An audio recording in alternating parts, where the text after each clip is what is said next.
It's Mental Wealth with me, Dr. T.K. Harris. Welcome. For those of us who are struggling with obsessions and waswas to the point where they have really taken over our lives, you must seek outside help, because it crosses a line where it becomes impossible to suppress the thoughts and the compulsions to act on those thoughts. And what happens then is it has a physiological change in your brain. There's chemical changes, and it would be useful to get outside help in terms of medicine to try to lift your mind out of that valley. The second thing to say is, when you're considering any problem in the mind, try to step outside it. It's not you that's suffering, it's your brain.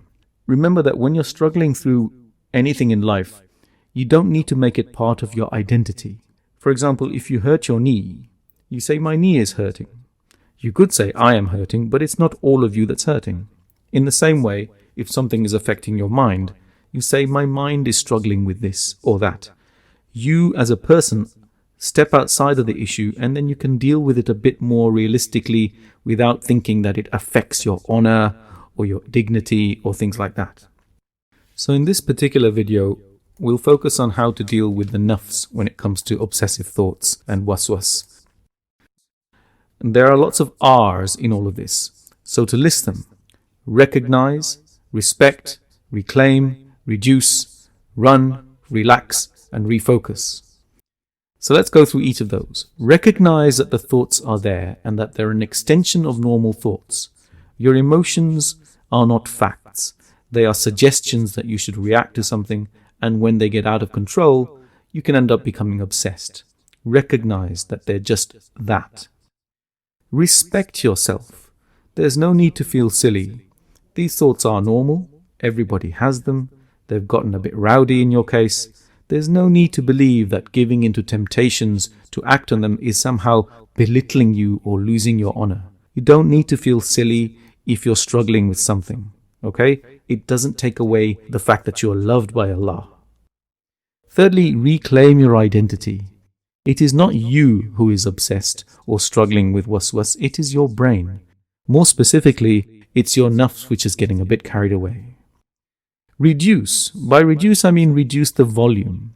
Sometimes to reduce the volume coming out of your mind is just exactly the way that you reduce the tendency to obsession.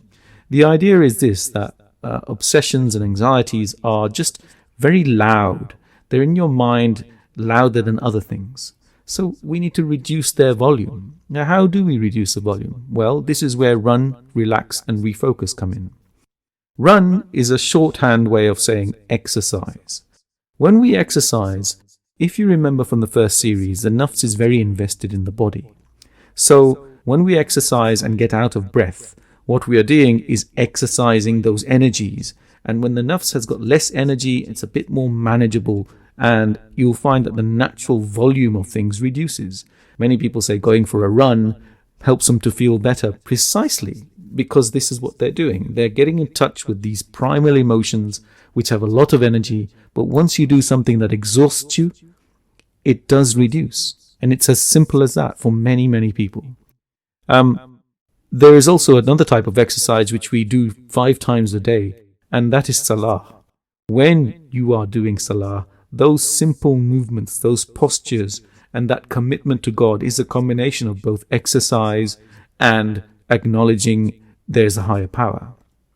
Those things are also very useful, and they can address and deal with the nafs very directly.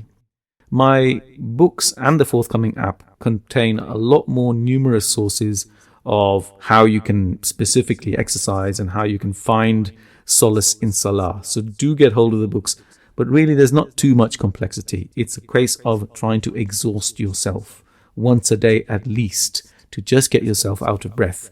If not, then 20 minutes 3 times a week of whatever it is that just gets you out of breath. Okay.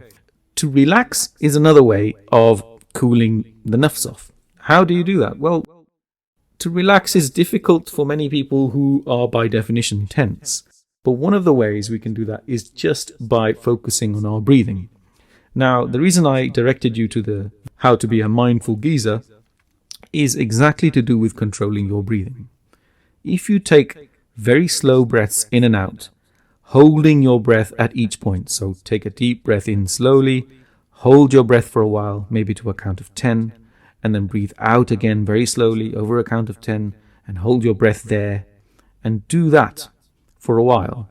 It has an enormously calming effect on the nafs because it works through something called the vagus nerve system, and it directly controls your heartbeat and your breathing rate, and those things then feed back to your brain and almost sort of trick your brain into saying, okay, I'm not so worried, and the noise reduces in volume. Remember, all of these things have a partial effect, so if they don't work straight away, it doesn't mean there's something wrong with you or you've not tried hard enough. Just keep repeating them, and remember, we cannot overcome these things on our own all the time, and if these things are out of control, like I've said before, seek help. The last R is refocus. Refocusing is finding ways to fill up your day so that you have less time to be preoccupied. We have a mind which is very active, and for lack of another purpose, it becomes obsessed or focused on a few things. The Westerners have a saying that idle hands make for the devil's work. And perhaps many people will be watching this and thinking, well, actually, I have a lot to do, but these thoughts get in the way. I'm not talking about you guys. I know there's lots of people there who would have plenty of things to do anyway. But I'm talking about those people who perhaps don't have a very full day and have found themselves becoming obsessed with things that, well, they shouldn't become obsessed with, but somehow they know they are. And finding a way to fill up your day, taking up social activity, breaking up your day into chunks, finding activities that fill up your day via recreation, talking to other people, or finding some kind of hobby, or finding a volunteer job, just scheduling your day so that you are shifting from one task to another may be enough for your mind to be tempted away from continually being obsessed by one thing. At this channel, we need help, so buy the books, and you'll also find a donation link. We're trying to get an app going. It will be maybe, inshallah, a couple of months, maybe 3 months before we can launch the first version of the app. If you can donate money or even talent towards it, get in touch. The links are underneath. The next videos will be talking about how to deal with these things through the heart and finally from the intellect side. As we said, we look at everything in terms of the 3 parts of the Muslim mind. Wassalam.